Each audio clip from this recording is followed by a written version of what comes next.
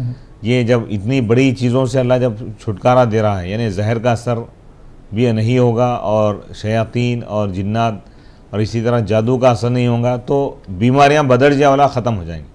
تو اجوا کا بھی ہم کو اہتمام کرنا چاہیے, کھجور کا استعمال کرنا چاہیے. عموماً آج جو چل رہا ہے میں دیکھ رہا ہوں کہ بیکری آئٹمس ہیں یا برگر, پیزا, اس فاسٹ فوڈ پہ لوگ زیادہ توجہ دے رہے ہیں. یہ چیزیں نقصان دہ ہیں, جبکہ اس کے برخلاف آپ کھجور رکھیں گے گھر میں تو اس کے بہت زیادہ فوائد ہوں گے, دنیاوی اعتبار سے بھی, دینی اعتبار سے بھی, اور آخرت کے اعتبار سے. چلے ایک کالر ہمارے ساتھ جڑ گئے, ان سے بات کریں گے. جی السلام علیکم. جی میں اس بیچ میں آنکھوں کا ٹیسٹ کرائی تھی, ڈاکٹر بولا موتیابین آ رہا, آپ کو آپریشن کرانا ہو, اگر آپریشن کے بغیر اگر کچھ علاج ہے تو بتا دیجیے. موتیابین نہیں سمجھ میں آ گیا سوال, بالکل انشاءاللہ. بینائی کمزور ہو رہی ہے, موتیابند کا شکار ہے, تو بینائی بڑھانے کے لیے کیا کچھ دعا وغیرہ ہے؟ بسم اللہ الرحمن الرحیم. سورہ قاف 26 میں بارے کی آیت ہے, فَكَشَفْنَا عَنْكَ غِطَاءَكَ فَبَصَرُكَ الْيَوْمَ حَدِيدٌ. ہم نے تم سے تمہارے پردے کو ہٹا دیا, آنکھوں کا جو پردہ ہے, تو تمہاری بینائی, تمہاری نگاہ, تمہاری آنکھ آج تیز ہو چکی. تو جو بھی آنکھوں پر جو پردے ہیں یا جو بھی آنکھوں میں جو بیماری ہے وہ تمام بیماریاں ختم ہو جاتی ہیں. حتیٰ کہ اگر کسی شخص کو اینک ہے وہ کنٹینیو اس کو پڑھ کر پھونکے گا اپنے آپ پر تو اینک بھی اس کی یعنی نمبر وغیرہ کم ہو جائے گا اور اس کو اللہ تعالیٰ شفا عطا فرمائے. لیکن کنٹینیو پڑھنا ہے. اور ایک چیز یہ چیز ذہن میں رکھیے آپ کہ یہ نسخہ بیان کیا گیا بالکل بیماری آخری اسٹیج پہ آپ جب شروع کریں گے تو وہ نہیں ہوگا. ابتدا سے ہی اگر آپ اس کا اہتمام کریں گے تو آپ کو زیادہ فائدہ ہوگا. بہرحال حدیث میں یہ بھی ہے دیکھیے کچھ صحابہ آئے پوچھے کہ یا رسول اللہ کیا یعنی علاج کرانے کی وجہ سے تقدیر بدلتی ہے؟ تقدیر کے خلاف تو نہیں ہے؟ جیسے کوئی بیماری آ گئی علاج کرانا ہے یا نہیں کرانا؟ تو آپ فرمائیں کہ علاج کرانا ہے یہ بھی تقدیر ہے. بیماری بھی لکھا اللہ تعالیٰ اس کے ساتھ یہ بھی لکھ دیا ہے کہ اگر یہ علاج کرائے گا تو اس کو شفا ملے گی. دوا اور دعا دونوں دعا اور دوا دو بھی ہونا چاہیے. آپ موجودہ جو سائنس ہے جو ٹیکنالوجی ہے اس کا آپ استعمال کیجئے. ایلوپیتھک ہے یا جو بھی طریقہ ہے ڈاکٹرز جو کہہ رہے ہیں ان کے مشورے کے حساب سے چلیے. کیونکہ اللہ کے رسول صلی اللہ علیہ وسلم فرماتے ہیں کہ دنیاوی معاملات کے اعتبار سے انجام نہیں یعنی علاج کرانا ہے. تداووا یا عباد اللہ اے اللہ کے بندو علاج کراؤ. تو علاج کرانا یہ تقوی کے خلاف یا شریعت کے خلاف نہیں ہے بلکہ یہ قرآن و حدیث کے عین مطابق ہے کہ اللہ تعالیٰ جب بیماری عطا فرماتا ہے تو اس کے ساتھ شفا کا دروازہ بھی اللہ کھول دیتا ہے. کہ جو ڈاکٹرز وغیرہ ان کے پاس رجوع ہو آپ ان سے پہلے کنڈیشن معلوم کر لیں اس کے بعد آپ یہ اس کے ساتھ یہ بھی پڑھتے رہیں. اس کا یہ مطلب نہیں دعا پڑھنے کا یہ مطلب نہیں کہ آپ علاج کو چھوڑ دیں ایسا یہ نہیں ہے. علاج بھی کرائیں اور یہ دعا پابندی سے آپ پڑھتے رہیں. اور بعض علماء یہ بھی فرماتے ہیں کہ قرآن مجید کو اگر آپ دیکھ کر پڑھیں گے قرآن کو دیکھنے سے بھی آپ کی نگاہ میں اللہ تعالیٰ اثر پیدا فرماتا ہے آنکھوں کی بیماریاں ختم ہوتی ہیں. وقت کی کمی ہے مفتی صاحب. تناؤ ڈپریشن غصہ اگر کسی کو بہت زیادہ آتا ہے تو کہتے ہیں کہ باوضو رہے بار بار وضو کرتا رہے تو کیا ان سے یہ چیزیں جاتی رہتی ہیں؟ بسم اللہ الرحمن الرحیم. وضو وغیرہ کرنے کی وجہ سے ڈپریشن وغیرہ بھی ختم ہوگا اور غصہ بھی ختم ہوگا اور کئی ایک بیماریاں جو ہے نا وہ ختم ہوں گی. اسی لیے حدیث میں غصے سے روکا گیا سختی سے منع کی. ایک صحابی آئے پوچھے کہ یا رسول اللہ مجھ کو نصیحت فرمائیں تو آپ فرمائیں لا تغضب غصے میں مت آؤ. پھر صحابی آگے پوچھے کہ یا رسول اللہ نصیحت فرمائیں تو آپ فرمائیں کہ لا تغضب غصے میں مت آؤ. تیسری مرتبہ پوچھے تو بھی آپ یہی جواب دیں. کیونکہ انسانی جسم کے لیے اور اس کی صحت کے لیے غصہ زہر سے زیادہ خطرناک ہے کیونکہ اس کا اثر اس کے دماغ پر دل پر پورے وجود پر پڑتا ہے. اس لیے انسان کو کیا ہے نارمل رہنا چاہیے اور پرسکون رہنا چاہیے. بعض لوگ کیا سمجھتے ہیں ارے بھائی خاموش رہے تو کیسا ایسا نہیں. اللہ کے رسول صلی اللہ علیہ وسلم کی پوری حیات آپ اٹھا کے دیکھیے. لوگ بڑی سی بڑی تکلیف آپ کو پہنچائیں لیکن آپ جلال میں نہیں آئے غصے میں نہیں آئے. تو غصہ خود انسان جو غصے میں آ رہا ہے اس کے لیے سب سے بڑے نقصان دہ چیز ہے. غصے میں انسان کچھ بھی کر بیٹھتا ہے اور نفسیاتی اعتبار سے بھی اس میں نقصان. اور ایک چیز یہ ہے ڈپریشن کا آج کل جو چل رہی ہے بیماری آپ دیکھیے اس کے لیے آپ نمازوں کا اہتمام کریں وضو کا اہتمام کریں. اور بلڈ پریشر ہے دیکھیے کسی کا بی پی ہائی ہو رہا ہے زیادہ ہو رہا ہے اس کا علاج بھی علماء کرام وضو سے بیان فرمائیں کہ ٹھنڈے پانی سے اگر آپ وضو کریں گے یا غسل کریں گے تو آپ کا بی پی نارمل ہو جائے گا. نمازیں پڑھیں گے آپ کئی بیماریوں سے اللہ تعالیٰ چھٹکارا عطا فرماتا ہے. اور اسی طرح آپ دیکھیے کوئی شخص مسلسل کسی بیماری میں مبتلا ہے تو 2 رکعت نماز صحت کی نیت سے پڑھے 2 رکعت نماز پڑھے اور یہ نیت کریں کہ مولا اس نماز کی برکت سے مجھ کو شفا عطا فرما تو اللہ تعالیٰ آپ کو شفا عطا فرمائے گا. قرآن سورہ فاتحہ اب آپ کو میں یہ دے رہا ہوں کہ سورہ فاتحہ 7 مرتبہ پڑھے آپ ہر بیماری کے لیے A to Z چاہے کوئی بھی بیماری ہو ہر بیماری کے لیے سورہ فاتحہ اگر کثرت سے پڑھیں گے. بعض علماء فرماتے ہیں کہ بیماری اگر زیادہ ہے تو ڈیلی 100 مرتبہ سورہ فاتحہ پڑھ کر اپنے آپ پر پھونک لیں یا پانی پر پھونک کر وہ پانی پیتے رہیں اللہ تعالیٰ شفا عطا فرمائے. اور آپ ایک چیز ذہن میں رکھیے کہ اس کے لیے آپ درود شریف زیادہ پڑھیں جس کے مزاج میں غصہ زیادہ ہے. بعض لوگوں کو فطری طور پہ غصہ زیادہ ہوتا ہے بچے یا بچیاں ہیں ایک دم ٹینشن میں آ رہے تو درود شریف پڑھنے سے آدمی کی طبیعت میں نارمل پن پیدا ہوتا ہے نارمل ہو جاتا ہے انسان. غصہ اب اگر غصے کی حالت میں زیادہ تو اعوذ باللہ من الشیطان الرجیم پڑھے بسم اللہ الرحمن الرحیم پڑھ کر درود شریف شروع کریں. درود شریف آپ شروع کریں گے تو آپ کی طبیعت ہر چیز نارمل ہو جائے گی اور اللہ تعالیٰ مصیبتوں سے بھی اور بیماریوں سے بھی اللہ تعالیٰ حفاظت فرماتا ہے انشاءاللہ. اللہ سے دعا ہے کہ اللہ تعالیٰ مجھ کو اور آپ کو عالم کے سارے مسلمانوں کو دونوں جہاں کی کامیابی عطا فرمائے. صحت اور عافیت اور تندرستی کے ساتھ ایمان کی سلامتی کے ساتھ طویل زندگی عطا فرمائے. وصلی اللہ تعالیٰ علی خیر خلقہ سیدنا محمد وآلہ وصحبہ اجمعین